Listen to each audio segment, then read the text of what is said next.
நீ எந்தன் பாதி, இதுதானே நீதி. உனை விட்டு போக முடியாதம்மா.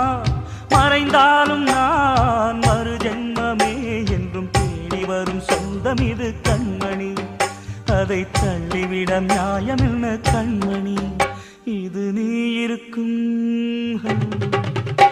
இது நீ இருக்கும் நெஞ்சமடி கண்மணி. இன்று யாரடிச்சு விம்முதடி கண்மணி. ஒரு வீடு கட்டி வச்சிருந்தேன் கண்மணி, அது வெட்ட வெளியாச்சுதடி கண்மணி. Ho, ho! Ho, ho!